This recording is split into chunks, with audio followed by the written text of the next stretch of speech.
Evict only. What?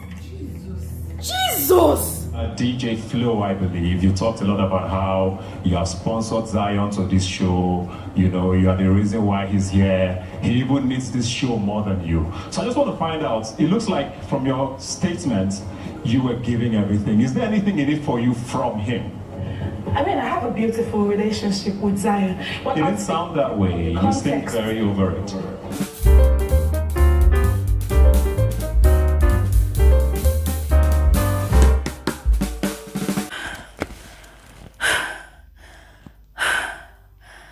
Okay, 1 second. Let me just catch my breath. Oh my goodness. Lord have mercy. Guys, now, tonight's live eviction show got me on chokehold. I have been struggling to catch my breath. Oh my goodness. Oh my God. Guys, listen, there are so many lessons to learn from tonight's live eviction show, and I'm going to be sharing every single one of them, all right? But the most shocking part, aside Ebuka's bass, the way Ebuka literally scattered the house tonight with his interactions with the housemates, which was quite shocking and very entertaining. Listen, the one that was most intriguing or even shocking for me is the way that fate played its card with the pairs tonight. Ladies and gentlemen, I don't want to bore you with my preambles, yeah? Let's just dive right into the video because there's a lot. There's a lot, all right? Watch this video to the end. Do not skip out on any part. There's a lot you need to hear tonight, all right? And yeah, you're welcome to my channel. My name is Bbnaija. This is Frankly Speaking with Bbnaija. And I am the girl with the tea. And listen, the tea of this video is really spicy. You definitely want to consume everything, all right? And don't forget to hit that red subscribe button. Subscribe, turn on your post notification bell to always receive a lot of my videos like this, all right? Now, quickly, let's dive right into it. Now, in all my years of watching the Big Brother Naija show, it has always been my wish to see an eviction night where housemates have the power to evict fellow housemates. And ladies and gentlemen, I got served on a platter tonight. Ladies and gentlemen, I'm well fed. I am well fed. My wish came through tonight. Yeah, it came true and it came through. And within my wish coming through, the most intriguing part was seeing how the tables turned instantly on the Ndi Nne pair. I'm sure by now you've probably seen on the internet that the Ndi Nne pair, who were also functioning as the head of house of the week, got evicted tonight. How did they get evicted? Oh my God. Listen, it will shock you to know that it was via the scroll that the custodians chose from the custodian box during the week.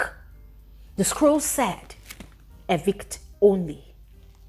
We have been speculating all week about the contents of that scroll. And a lot of you were right. I give you your flowers. I give you your accolades. A lot of you were right. A lot of you were saying, oh, it could be either another save or save and replace. And a lot of you also voted that it could be an evict option. And then lo and behold, it was the evict only option. Now, here's the intriguing part. This is why I keep on referring to fate.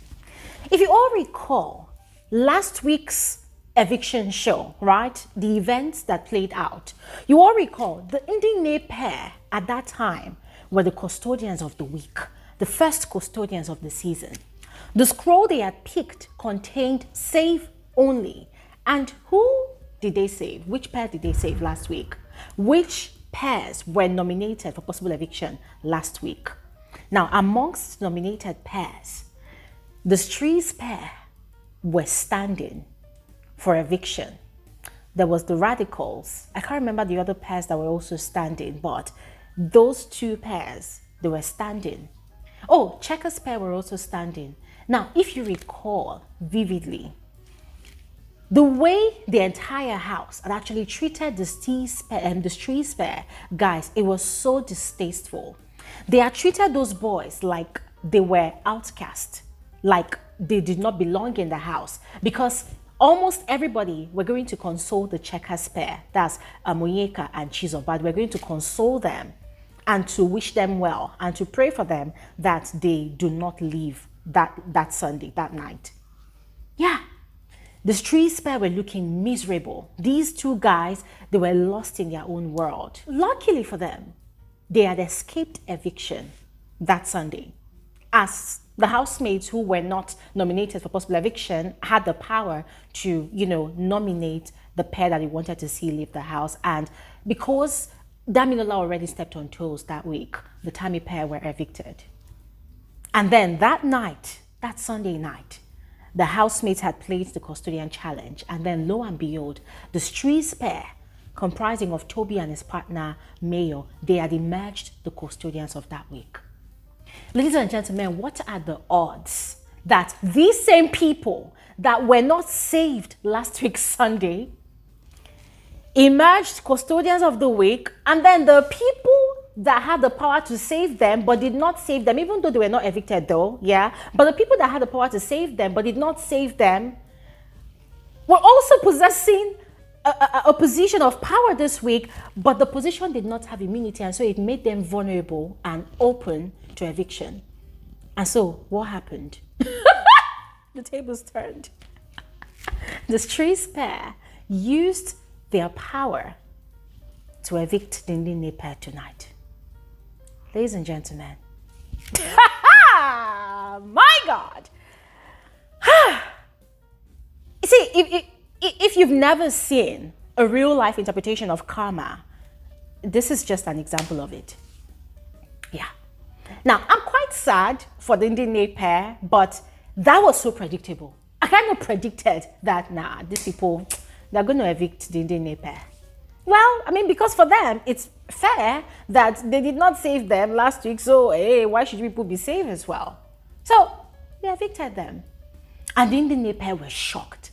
Ladies and gentlemen, in the history of Big Brother Naija, this is the first time that Glory Elijah is witnessing an eviction night where the heads of house, right from their throne, are evicted to leave Big Brother's house. Right from a perceived place of authority, they are evicted to leave Big Brother's house. The shame. I mean, guys, you know the scenario that comes to mind right now? Game of Thrones. The scene where Queen Cersei was paraded naked on the streets of King's Landing. And the citizens, the peasants, were throwing shit and all manner of rubbish at her, shouting shame, shame, shame.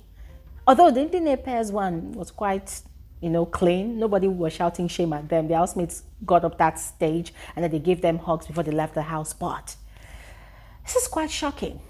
But I'm pleased.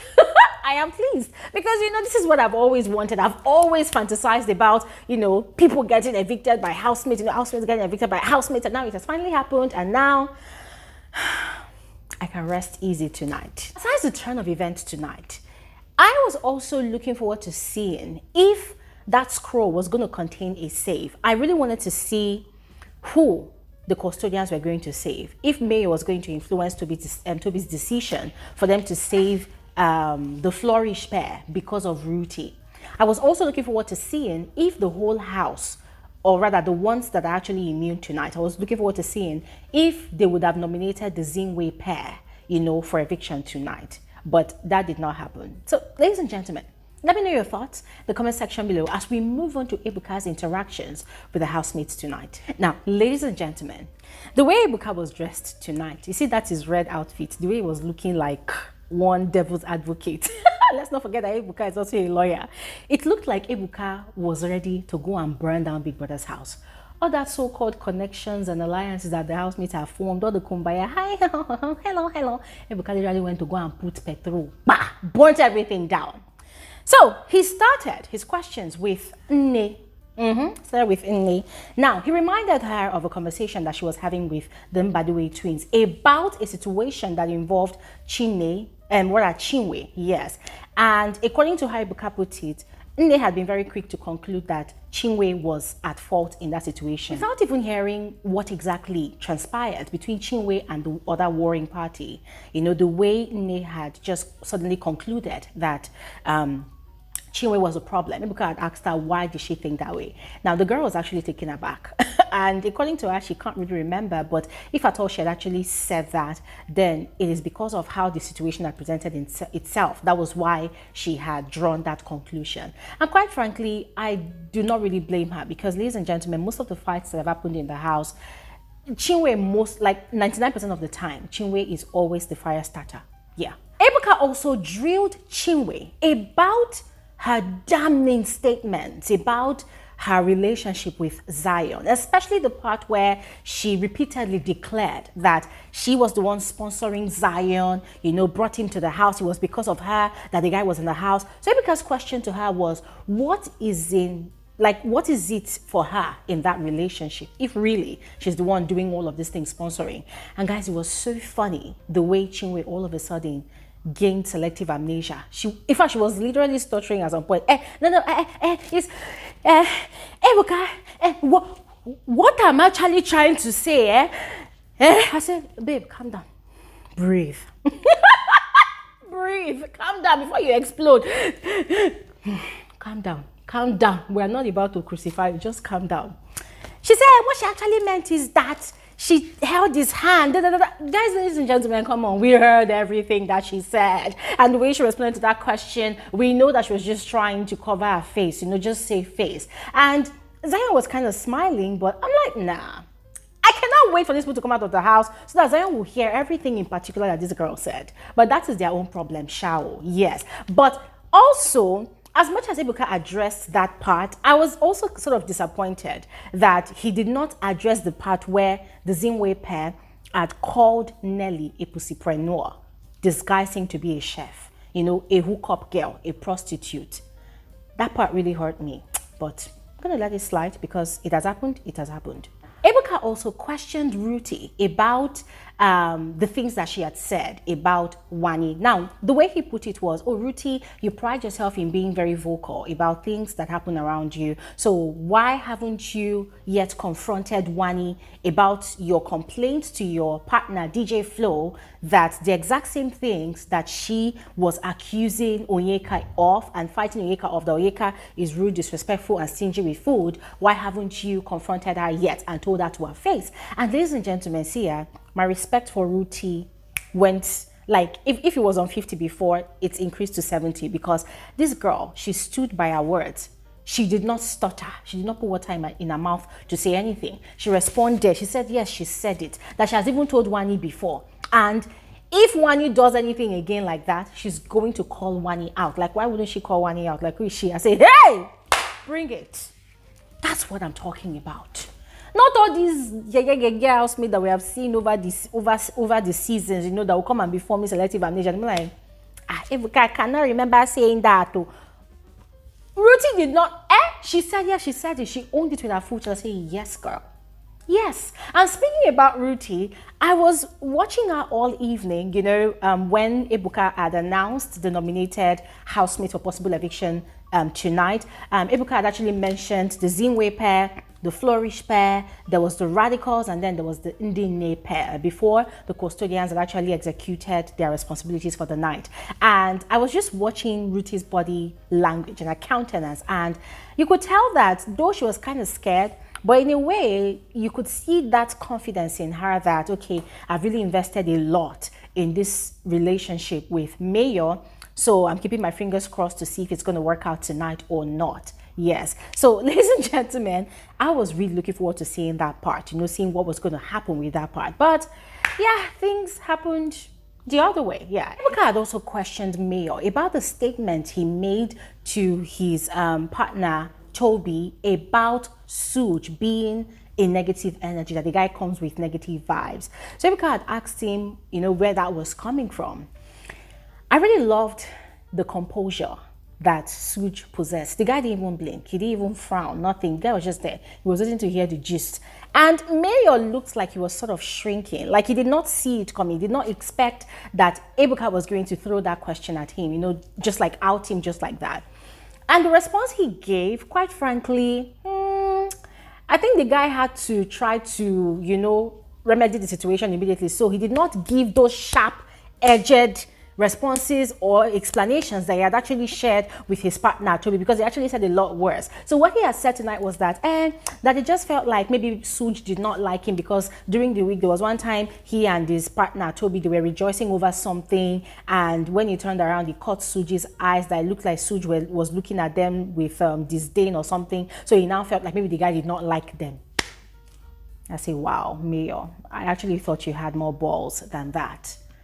I thought you had more balls than that. Because, ladies and gentlemen, as I shared on one of my videos, or even more of my videos this week, the reasons Suj had actually, or rather Mayor had actually given for not liking Suj is because they feel like, number one, Suj is going after the girl that Mayor was going after. That is routine. Number two, they feel like Suj is better than everybody else, that the guy has pride, he has ego, the way he carries himself, his poker face, he does not smile all the time. That's number two. Number three, they feel like the guy is trying to get all the girls in the house to like him, to chase after him, that the guy is just acting. Ladies and gentlemen, their reasons was more of their insecurities screaming out. So I looked at Mayor tonight and I'm like, bro, you fall my hand. You just acted like a coward, and that's it. And then lastly, Ebuka had questioned Victoria about her mood swings this past 2 weeks, you know, her topsy-turvy, emotional state, up and down, mood swing just generally. So Ebuka had asked her if it all has to do with Sean. And she said no, that it doesn't have to do with Sean. So Ebuka now asked her that, okay, doesn't she feel like, or does she feel like her relationship with Sean is actually off? And she said no, she doesn't think that, that Sean has his own friends and they are cool, and she and Sean, they talk when they need to talk. I rest my case. I have nothing. I have no words anymore for Victoria. But let's see how this week pans out for not just her, but for the rest of the house. As far as I'm concerned, Ebuka has opened a can of worms in that house. I have a strong feeling that housemates are going to be more careful about their utterances now. Am I mad at it? Well, in a way, not really. Yes, let them continue to talk, because most of the time they get carried away and they continue to gossip and gossip and gossip. Yes, so let them carry on with their gossips. Ebuka will continue to break tables and whatnot. But overall, the house is going to be really tense this week, as for the first time in many years of this show, there's no HOH at the moment till tomorrow when housemates vote in a new head of house. And also, I have a strong feeling that tonight's custodian challenge is going to be more competitive than ever, because nobody wants to be in bottom four. Everybody would want to have immunity. Ladies and gentlemen, please go ahead, let me know your thoughts in the comment section below, and I will see you guys on another video soon. Have an amazing evening. Bye.